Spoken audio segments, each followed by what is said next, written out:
హెచ్చరిక, దైవజనుని హెచ్చరిక.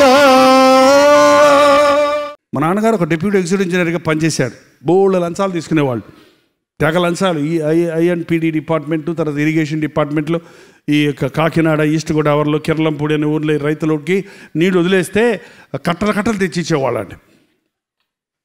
ఇంట్లో ఎప్పుడు అట్టిగాళ్ళు వేలాడుతుండే, అరలెండా పళ్ళు ఉండే.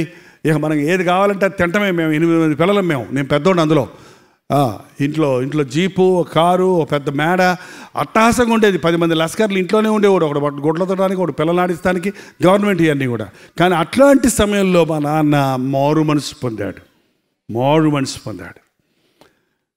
త్రాగుడితో విరక్తి చెందిపోయి, చీట్లపేకతో విరక్తి చెందిపోయి, జీవితంలో విరక్తి చెందిపోయి, కాకినాడలో సముద్రంలో పడి చచ్చిపోదామని వెళ్తున్నప్పుడు ఇలాంటి క్రైస్తవ మీటింగ్ బయట జరుగుతుంటే వీళ్ళు ప్రార్థన చేస్తే మోక్షం దొరుకుద్ది కదా, చచ్చిపోతున్నాను, అలాగా చచ్చేవాడిని చస్తున్నాను, ప్రార్థన చేయించుకొని మోక్షానికి పోదామని లోపలికి వచ్చాడట.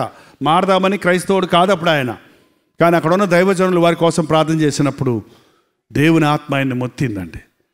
పశ్చాత్తాపడ్డాడు. ఆ మరుసటి రోజు నుంచే ఆ మారు మనసు యొక్క ఫలం నేను కళ్ళారా చూశాను. ఇంటికి వచ్చినట్టే చీట్ల పేకలన్నీ తీసుకొచ్చి, బ్రాందీ బాటిళ్ళని తీసుకొచ్చి, సినిమా బొమ్మలని తీసుకొచ్చి, ఇంట్లో ఉన్న చెత్త అంతా దేవునికి ఇష్టం లేని అన్ని తీసుకొచ్చి కొప్పేసి నిప్పేసి కాల్చేశాడండి. 10 బైబిళ్ళు కొనుక్కొచ్చి అందరికీ ఒక తలకు బైబిల్ ఇచ్చాడు. నాకు 18 ఏళ్ళ వయసు. అప్పుడు దేవుడు లేడు, దెయ్యం లేడనే మూడ్లో ఉన్నాను నేను.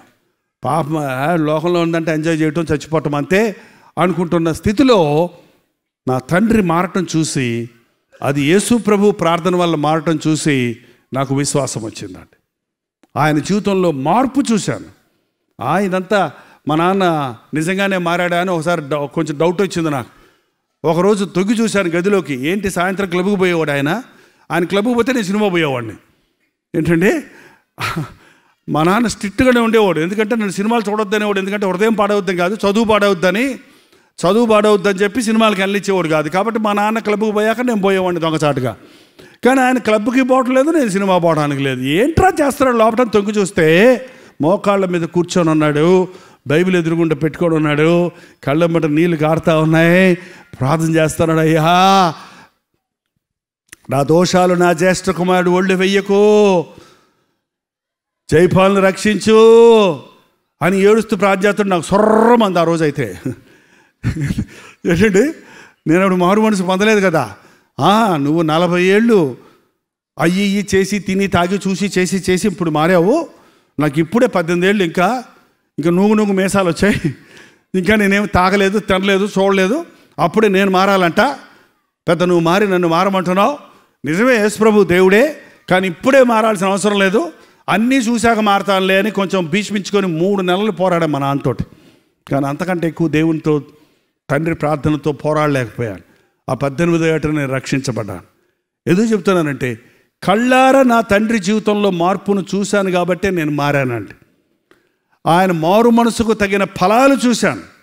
అంతకుముందు గవర్నమెంట్ జీప్ తీసుకొని చర్చికి వెళ్ళి తిరిగేవాళ్ళం ఊర మార్కెటింగ్ అంతా. రక్షించబడ్డ గవర్నమెంట్ జీప్ మనం వాడకూడదు అని చెప్పి నడిపించి తీసుకెళ్ళేవాడు చర్చికి మమ్మల్ని అందరినీ కూడా. 2 కిలోమీటర్లు నడిచి వెళ్ళేవాడు. అంతకుముందు లంచం డబ్బులతో ఇష్టం వచ్చినట్టుగా ఎంజాయ్ చేసేవాళ్ళం. కానీ లంచం మానేసిన తర్వాత కొన్నిసార్లు ఆహారానికి కూడా కష్టమైనా సరే మా నాన్న విశ్వాసంతో దేవుని వైపు చూచాడు, దేవుని చేత ఆశీర్వదించబడ్డాడు. ఒకరోజు నేను ఆఫీస్కి వెళ్ళాను. ఆయన ఆఫీసులో కూర్చొని ఉన్నాను. అప్పటికి నేను సేవకి వెళ్ళిపోయాను. నెల్లూరులో జాబ్ చేస్తున్నాను అప్పుడు ఎగ్జిక్యూటివ్ ఇంజనీర్గా. నేను ఆయన ఆఫీస్కి వెళ్తే ఆయన ఎదురుగుండా పక్కన కూర్చొని ఒక కాంట్రాక్టర్ వచ్చి సోమశిల ప్రాజెక్టులో అప్పుడు ఇంజనీర్గా పనిచేస్తున్నాడు. ఆయన వచ్చి కొంత లంచం పట్టుకొచ్చి, సార్ తీసుకోండి సార్, సార్ తీసుకోండి సార్, సార్ తీసుకోండి సార్ అంటున్నాడు. ఏంటండి, మా నాన్న అన్నాడు, నేను యేసుప్రభుని నమ్ముకున్నాను. బైబిల్ ఉంది ఆఫీస్లో, ఎదురుగుండా బైబిల్ పెట్టుకున్నాడు, పెద్ద బైబిల్. నేను యేసుప్రభుని నమ్ముకున్నానయ్యా, నేను లంచం తీసుకోను. ఏంటి సార్, మీ జూనియర్ ఇంజనీర్ గారు తీసుకున్నారు సార్, ఆయన క్రైస్తవుడే sir, what is there sir అని కొంచెం మీరు తీసుకుంటే సార్ మాకు బాగుంటుంది సార్, మాకు పని జరుగుతుంది సార్, సార్ సార్ సార్ అంటున్నా. ఒత్తిడి చేస్తుంటే మా నాన్న చెప్పన్నారు, సరే ఇయ్యి, నా చేతులు కుష్ఠరోగం రావాలంటే ఇయ్యి అన్నాడు. సార్ ఏంటి సార్ అలా మాట్లాడతారు? అవునయ్యా, ఇప్పటికి నేను చేసిన పాపాలకి నా చేతులకి కుష్ఠరోగం రావాల్సింది. యేసు ప్రభువు నా చేతుల కొరకు తన చేతుల్లో శీలలు కొట్టారు కనుక ఈ రోజున నాకు ప్రాయశ్చిత్తం జరిగింది కనుక నేను రక్షించబడ్డాను. దయచేసి నాకు లంచం ఇవ్వద్దు. మారు మనస్సుకు తగిన ఫలం. లంచం తీసుకునేవాడు లంచం తీసుకోడు, అబద్ధం ఆడేవాడు అబద్ధము ఆడడు, సినిమాలకు వెళ్ళేవాడు సినిమాలకు వెళ్ళడు. ఏంటండి, ఒక ఎవరొస్తుడు మారు మనసు పొందాడు, ఆయన పేరు యేసుపాదం. యేసుపాదానికి మారు మనసు లేదు ముందు, కానీ తర్వాత మారు మనసు పొందాడు. ఆ ఫ్రెండ్స్ అందరూ కలిసి సినిమాకి వెళ్ళేవాళ్ళంట. వాళ్ళందరూ పోరా ఏంట్రా పెద్ద, మనందరం ఫ్రెండ్స్మే కదరా, చర్చికి పోతాం సినిమా పోతాం, చిన్నప్పటి నుంచి ఇదే కదరా మనకి, ఇప్పుడు పెద్ద ఏంది నువ్వు భక్తి వచ్చింది నీకు అంటే, నేను సినిమాలు చూడండి రా, నేను మారు మనసు పొందాను రా అంటే, వాళ్ళందరూ కలిసి నలుగురు కలిసి మోసుకొని తీసుకుపోయారు టికెట్ కొన్న లోపలికి. టికెట్ కొని లోపల తీసుకెళ్ళి సినిమా హాల్లో కూర్చోబెడితే కళ్ళు మూసుకొని నేను చూడను, నేను సినిమా చూడను, నేను సినిమా చూడను, నేను మారు మనసు పొందాను, నేను సినిమా చూడను, నేను గట్టిగా అరుస్తున్నాడంట. పక్కన కూర్చున్న వాళ్ళందరూ సినిమా స్టార్ట్ అయిపోయింది. చూడండి అంటే ఎందుకు ఆయన పెట్టుకుని మాలను చూడకుండా చేస్తాడు, పంపించేయబెట్టాడు. మళ్ళీ తీసుకెళ్ళి మర్యాద బయట వదిలిపెట్టారు. ఏంటంటే నిజంగా నువ్వు మారు మనసు పొందితే శోధించేశాడు బ్రదర్ చూడమని.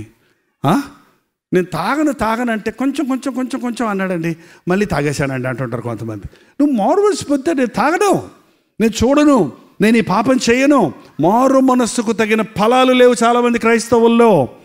కొద్దిసేపు కొన్ని స్థలాల్లో విశ్వాసంగా ఉంటారు, అవిశ్వాసుల దగ్గరికి వెళ్ళినప్పుడు అవిశ్వాసులతో కలిసిపోతూ ఉన్నారు. ప్రభు అంటున్నాడు, మారు మనస్సు ఫలములు ఫలించకపోతే నేను మిమ్మల్ని నరికేస్తాను, మిమ్మల్ని నేను అగ్నికి అప్పచెప్తాను. మారు మనసు పొందానన్న వాళ్ళు మీ ఫలాలు మీ జీవితంలో కనపడాలి. ప్రార్థన. పరిశుద్ధుడా, ప్రేమగల తండ్రి, ఒక్కసారి నీ బిడ్డలను చూడు నాయన. ప్రభువును నమ్ముకున్నానే కానీ నా జీవితంలో ఆశీర్వాదం లేదే, ఈ రోగాల నుండి నాకు స్వస్థత కలగటం లేదే, ఈ నష్టాల నుంచి నాకు విడుదల దొరకటం లేదే, నా జీవితంలో అభివృద్ధి నేను చూడలేకపోతున్నానే, ఎప్పుడు చూసినా నా బ్రతుకులో ఫెయిల్యూరే ఉంది, అపజయాలే చూస్తున్నానే అని ఎవరెవరు నీకు మొరపెట్టుకుంటున్నారో ఒక్కసారి అట్టి వారిని చూడయ్యా. నీలో నిలిచి ఉండినట్లుగా పరిశుద్ధాత్మ కార్యాన్ని మా మధ్య జరిగించము తండ్రి. నీతో సహవాసము చేసే అనుభవాన్ని దయచేయము నాయన. ప్రతిరోజు నీ వాక్యము చదవకుండా, నీ సన్నిధిలో ప్రార్థించకుండా మా దినచర్యను ప్రారంభించకుండా చేయి తండ్రి. నీ వాక్యాన్ని చదవక నష్టపోయిన వారిని, సెల్ ఫోన్లకు బానిసలైపోయిన వారిని, లోకానికి పాపానికి బానిసలుగా ఉన్న వారిని నాజరేయుడైన యేసుక్రీస్తు నామములో విడుదల చేయించున్నాము తండ్రి.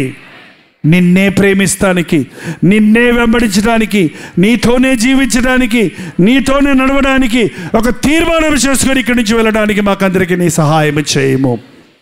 నిశ్చితమైతే నీ రాకడ ఆలస్యమైతే మరల కలుసుకునే తరుణాలు దయచేయమని యేసుక్రీస్తు నామములో అడుగుచున్నాము తండ్రి. మన తండ్రి అయిన దేవుని యొక్క ప్రేమయు, కుమారుడైన క్రీస్తు యొక్క కృపయు, ఆదరణకర్త అయిన పరిశుద్ధాత్మ యొక్క సహవాసమును కూడి ఉన్న మనందరికీ ఇప్పుడును సదాకాలమును తోడై ఉండనుగాక. ఆమేన్, ఆమేన్, ఆమేన్.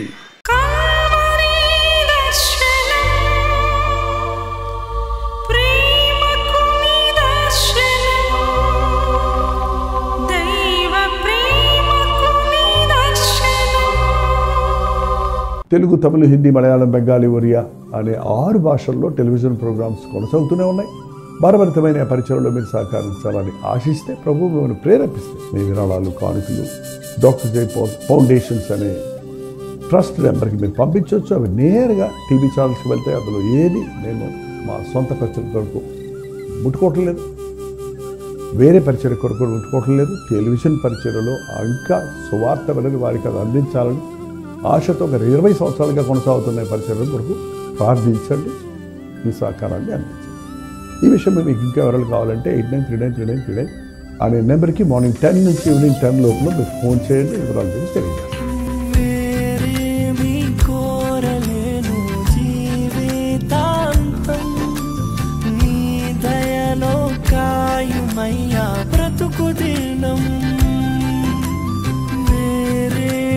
కోరలేను జీవితాంతం నీ